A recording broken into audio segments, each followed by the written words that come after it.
Coming up next on The Voice of Alabama Politics, our special guest is Birmingham Mayor Randall Woodfin. Also, the V-Team takes a look at rising COVID-19 numbers. And there's a call for early budget hearings. Senator Dale Marsh breaks it down.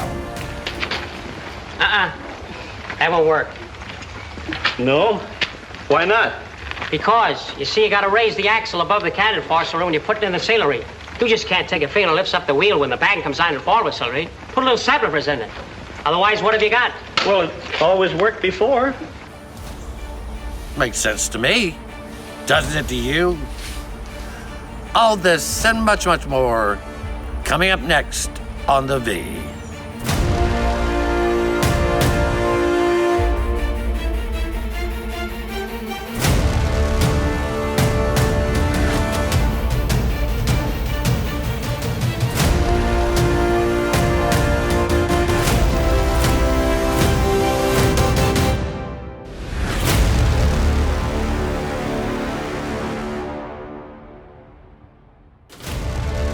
Welcome to The Voice of Alabama Politics, where we tackle the tough issues so you have the hard facts. I'm your host, Bill Britt, and today I'm joined by Josh Moon, investigative reporter and columnist at APR, and Susan Britt, my constant companion. How are y'all doing? Good. I thought I was your constant companion, but okay. Y'all are on the phone enough to warrant that. That's for sure. You know, there's a lot of crazy things going on, and this may seem insignificant to some folks, but it is a big deal. Mike Hubbard was convicted on June 10th, 2016. Mm-hmm. It is now the end of June 2020. And he is still not in jail. And this, Josh, goes to show that money and privilege and connections will keep you out of jail for a long, long time, even if you're a crook. But if you're poor or you're black, you can just, you're never going to get this type of justice. Never. No, you never would. I can't even fathom, the idea of some of this stuff for regular folks. You know what I mean? Just that you can stay out after being convicted of 12 felonies, because that's what he was convicted of. 12 felonies. It wasn't like, he was jaywalking, okay? It wasn't 12 jaywalking convictions. He was 12 felonies. And they've been upheld. They went to the Supreme Court. The Supreme Court has upheld some of them because, it's the best the Alabama Supreme Court could do. So it's gone through this entire thing, and he's still out of jail. And somehow or another, he still hadn't gone to jail, even after it's gone to the Supreme Court. I don't understand what's going on. I mean, Susan, he is the poster child for public corruption, right, and also how there are different rules. Now, our lawyer friends out there are going to say, well, everybody's entitled to the defense they can afford. But this is just wrong. Come on. Not only does he have powerful friends, not only does he have powerful, expensive attorneys, he also has friends on the Supreme Court. Yeah. Don't forget that part. Yeah. This is not just a legal defense thing. This is not just a legal defense. No, it's not. This is the judges and the system rigging it up to help a buddy. That's right. And again, Governor Ivey has promised she's looking to make criminal justice reform so that some of this can be dealt with. Mm-hmm. I want to move on right now because one of Hubbard's best buddies for years and years and years, Senator Dale Marsh, President Pro Tem of the Senate, has called for a budget hearing for the 2021 session to begin on July 9th, Susan. Mm-hmm. Yeah, he has. And I don't know exactly what he's going to plan on budgeting since the tax returns aren't due until July 15th, which gives you an estimate of what you're going to have to work with. Yeah, but he's going another year ahead.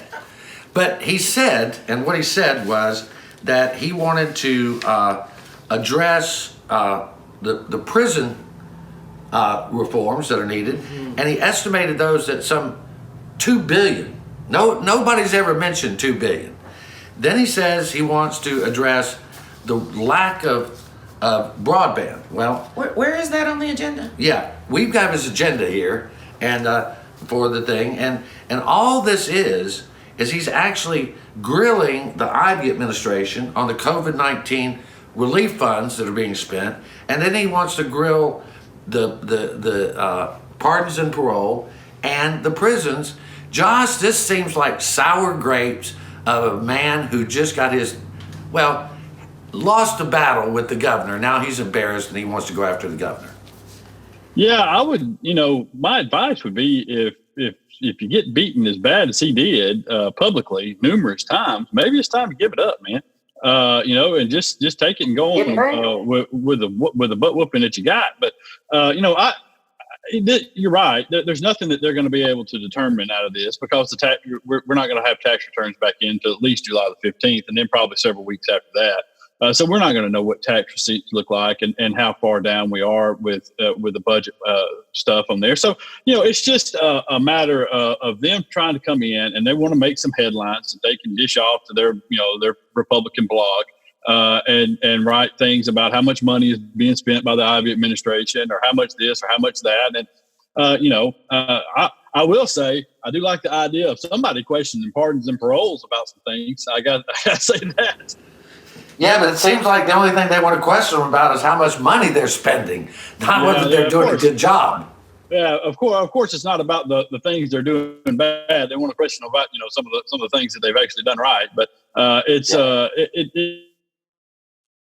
just is it's marsh and sour grapes, and this is the way politics is played. Forget all the thousands of damn problems that we have. This is what we're going to mess with. The problem here is that Ivey's better at it than Marsh is. Yeah, that's what's happening. And he knows it, and he's embarrassed. I mean, for years, Marsh had Hubbard, he had Riley, he had Billy Canary, all of them to protect him. And I mean, a 13-year-old could beat Rebecca Mason and Robert Bentley at checkers. So, I mean, him besting them was easy. This is not. He just doesn't realize he's the last player on the baseball field. Nobody else is coming out there. Yeah. He's just standing there whistling in the wind. Well, there you go. And speaking of broadband, though, he wanted to talk about broadband, but Governor Ivey stole that thunder too when she allocated $300 million for broadband. Yep. And just took that conversation away from him. Yeah, and I mean, if you look at what we need with broadband, I don't know that we need much more than that. I know that, again, when you say that, it makes it sound like you're saying that there's not a need. I'm not saying that at all. I'm just saying that what the need is, I think we can fill it with what we've allocated thus far to it, and then come back on the backside if we need some more and fill that in. I don't think we need to double it. Well, I think if they got the 800, double it. He wants 800. if he got the 800 million, if we had a prosecutor in this state, somebody would go to jail. Well, the one thing that we're sure of is we won't be able to get enough broadband in before the start of the school year. One of the ideas is to put hotspots on buses, move those buses into communities, and let the children piggyback off that through their Wi-Fi. There are a lot of good ideas out there. Some need to be implemented immediately because these schools may not reopen or stay open because of this COVID. But we're going to have to hold on right there. You're watching the voice of Alabama politics. Our special guest coming up next, Mayor Randall Woodfin of Birmingham.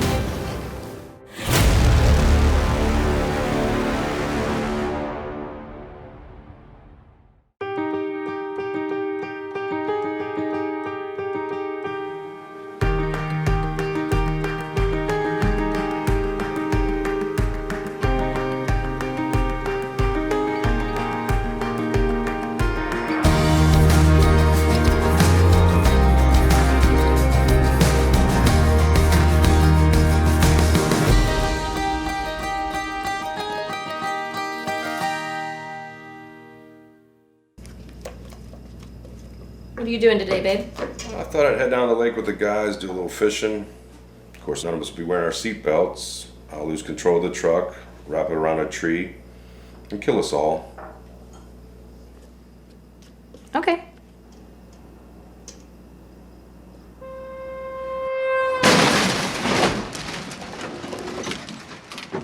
Drive safe, Alabama. A message from your Alabama Department of Transportation. I'm John Merrill, As your Secretary of State, my goal is to ensure that each and every eligible U.S. citizen that's a resident of Alabama is registered to vote and has a photo ID. If you're concerned about going to the polls on July the 14th, we want to encourage you to download an absentee ballot application at alabamavotes.gov or contact your local circuit clerk. Make sure you enclose a copy of your photo ID when you submit your application. We may not see you in person, but through absentee, we'll see you at the polls.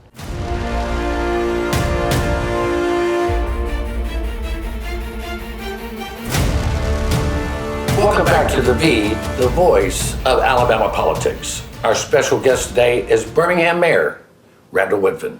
Mr. Mayor, welcome. Thank you for having me. Happy to be on. You have been doing a stellar job in Alabama's biggest city. Birmingham has been a symbol of racial oppression. It has also been a city of hope that saw the civil rights movement take a firm grip in our state and our nation. In this time of unrest, with people crying out, black citizens crying out for social justice, and COVID-19 hurting our citizens and also hurting the economy, how are you leading Birmingham through this crisis and also making it that shining example of racial justice that we all need to recognize today? Well, listen, our role, our country, our state, and definitely the city of Birmingham has been in crisis mode as early as March, in some places earlier, but here in Birmingham as early as March. And every decision I made as it relates to the COVID-19 has been through the lens of saving lives. A lot of those decisions were not popular. A lot of those decisions were tough. But I think in the moment of a crisis, there are several things you need. You need to be bold and decisive. You need to over-communicate. And probably the most important thing is you have to wrap all your decisions in empathy. And I think when you have a COVID-19 crisis on your hand and people can die, are dying, then the decisions you make, it's really important that it's through the lens of, will it save a life? Is it going to save lives? And so that has been the balance of that. You fast forward and you realize that the COVID-19 crisis has created an economic crisis. And now I have to address small business owners. I have to address the hourly worker, the small business owner who's worried about how they're going to pay their commercial rent or their commercial mortgage. I have to worry about the small business, the hourly worker who's been laid off, and how are they going to pay their utility bill or keep food on the table.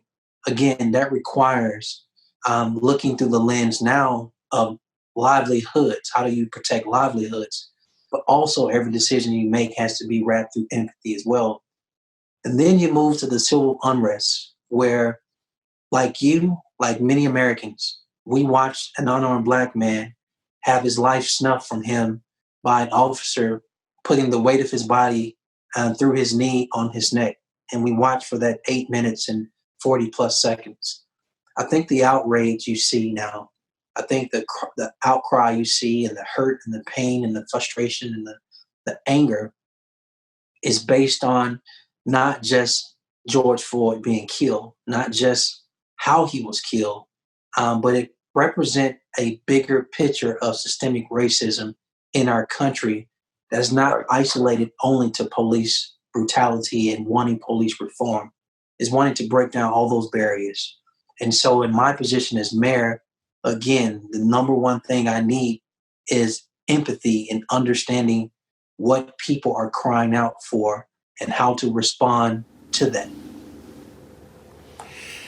Empathy is something that we all need to understand, and empathy transcends race or gender.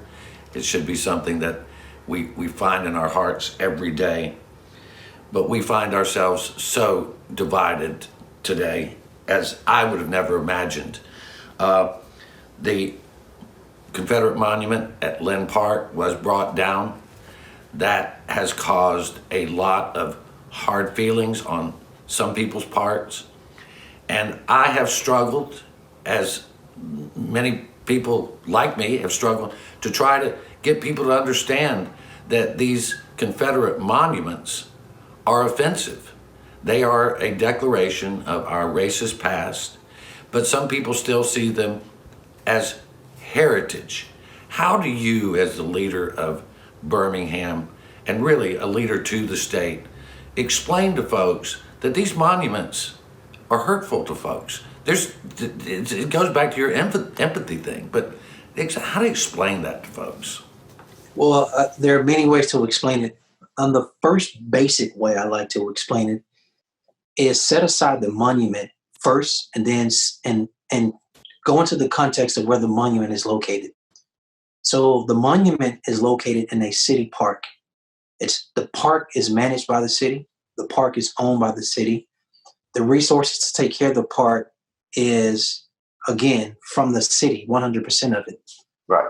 And so when you have a law that's created by the legislators in Montgomery that tells a local municipality what it can or can't do in its city park, that in itself is a problem and lets you know that there's certain things people want to keep in the public square face.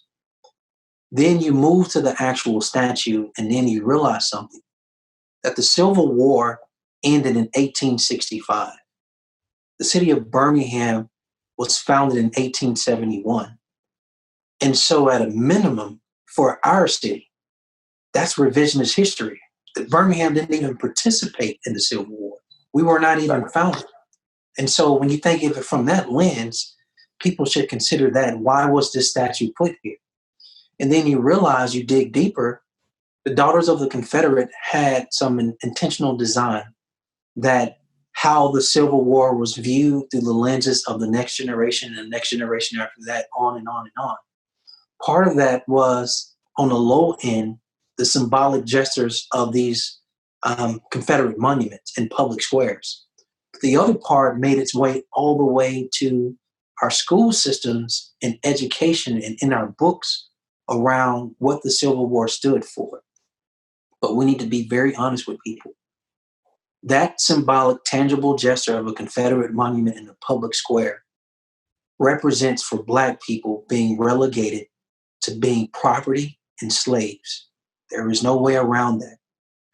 And if people can't understand why Black people are sensitive to that, then the Daughters of the Confederate were successful in doing their job of revisionist history.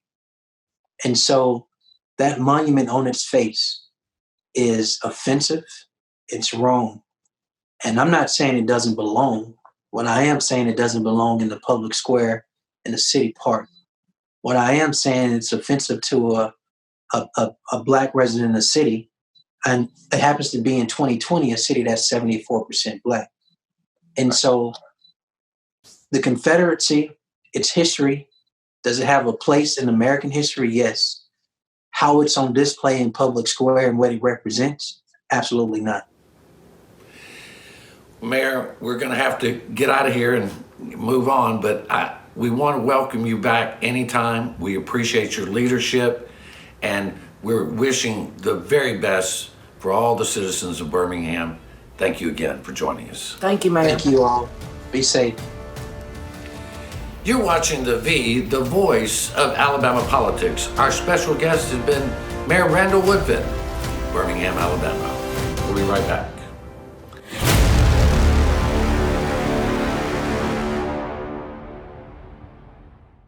The Port of Mobile is a crucial commerce center for the entire state of Alabama.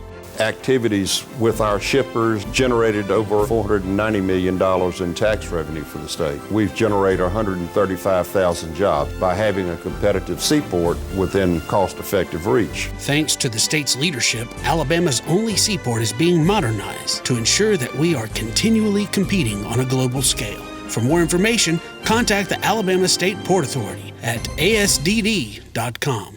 I'm John Merrill, As your Secretary of State, my goal is to ensure that each and every eligible U.S. citizen that's a resident of Alabama is registered to vote and has a photo ID. If you're concerned about going to the polls on July the 14th, we want to encourage you to download an absentee ballot application at alabamavotes.gov or contact your local circuit clerk. Make sure you enclose a copy of your photo ID when you submit your application. We may not see you in person, but through absentee, we'll see you at the polls.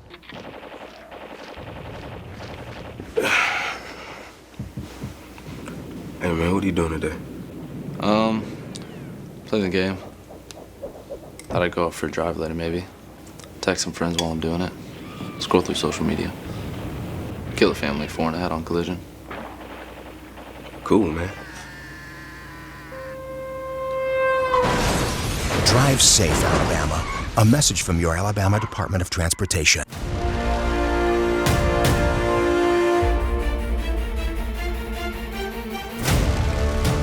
Welcome back to The V, the voice of Alabama politics. On Thursday, the state recorded nearly 1,200 new COVID-19 cases. This is a record high. The last record was in June 14th. Where our averages, our 7-day averages right now, 7 to 14 day rolling averages, Susan, is 734 cases. We are going in the wrong direction. And this is because people are not following the social distancing rules. Well, there aren't any rules, but the advice, they're just not doing it. No, we've talked to several people this week who are like, oh, well, we need to meet up for lunch, or, oh, well, we need to do this or that, or, oh, you need to go by the pharmacy once a week. Are you out of your mind, people?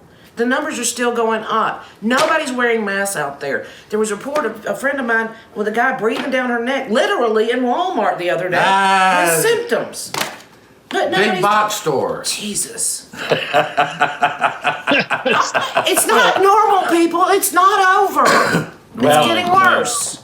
Yeah, I heard a really good analogy yesterday on our podcast from a doctor that said, if you were told today that there was a treatment for COVID-19 that would reduce your chances of getting it by 30%, and that there were no side effects, it wasn't invasive at all, and it was low, you would take it and be happy about that. Well, that's a mask. Yeah. Yeah, that's a mask. There you go. Well, and Dr. Harris, the public health officer, has been warning people for months, wear a mask. And, one of the scary things that we found out, Josh and Susan, is that public health officials across the country are getting threats daily for just telling people. Serious threats. And while Dr. Harris sort of shrugged it off, he says, well, we all get bad emails when we're out there. We all expect them. But, we get them too, because people do not want to believe this virus exists, much less that it has killed over 200 Alabamians this month. Those folks know it's real. Yeah, their families know it's real. This month. Josh, I don't know if we've covered this before. We talked about it before. If terrorists came to Alabama and killed 800 to 1,000 people and injured some 30,000 people, everybody would be pulling together. But right now, we're just pulling apart. Yeah, I don't know. It's beyond the stupidity that is day to day. All right, I don't understand. I know people don't like to be told what to do and all that, but I just don't understand really what the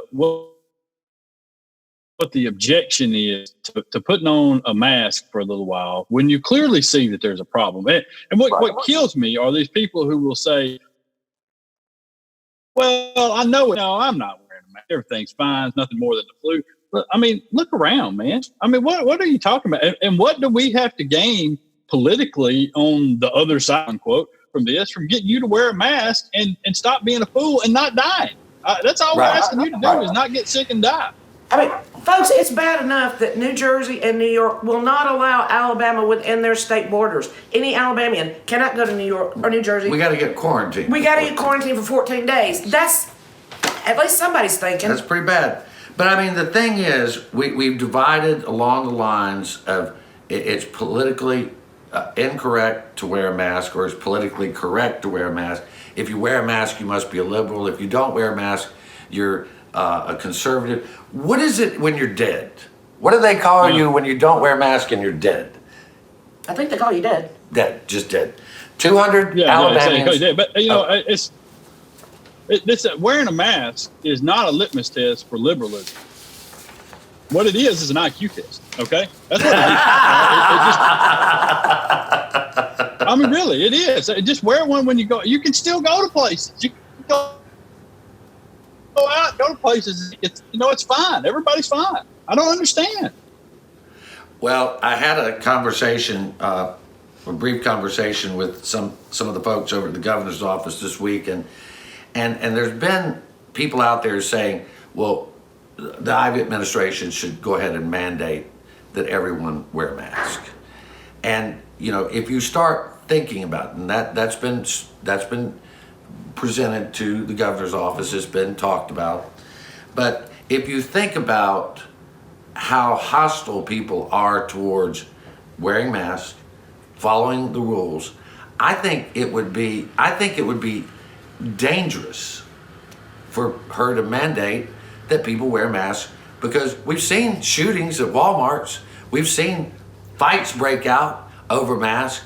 Even though it would save lives for people to wear them, I just don't see how politically she makes that call. And I'm telling you, there are people out there who go, well, they could just find me. I don't care. Well, that's the other problem. You can't. How are you going to enforce it? I agree just a little bit, and here's why I think that it might be better, is because I think it gives the people who run businesses cover to say, you do have people who are legitimately concerned about the feelings of their customers and worried about the danger that might come with it. But I think it gives them cover to say, listen, we don't have a choice. The governor says we got to mandate a mask or you can't come in. Well, that's a good point. That's a good point. But I think the blowback from the Republican base would be tremendous. I mean, we had people who wanted that. Well, she is a Republican. She's still gonna. I mean, whether she runs for office in the near future or not, she's still a Republican. Hey, you vote for her if they're dead. Well, I'm not even going to go there. But we can send checks to people who are dead because we're so competent. We got that going for us. We got about 30 seconds, Susan. I want to kind of make this a little serious, but it's kind of so silly at this point. But we have a state where our elected leaders beat the cover off the King James Bible every chance they don't open it. They just, well, you just got to beat the cover. That's the important I understand. part. But it explicitly says that we should love our neighbors as ourselves. And we know that wearing a mask protects our neighbors. So the question is, are our neighbors in real trouble? Yep. Maybe that's it. We're going to have to leave it right there. You've been watching The V, the voice of Alabama politics. You watch us because we watch them.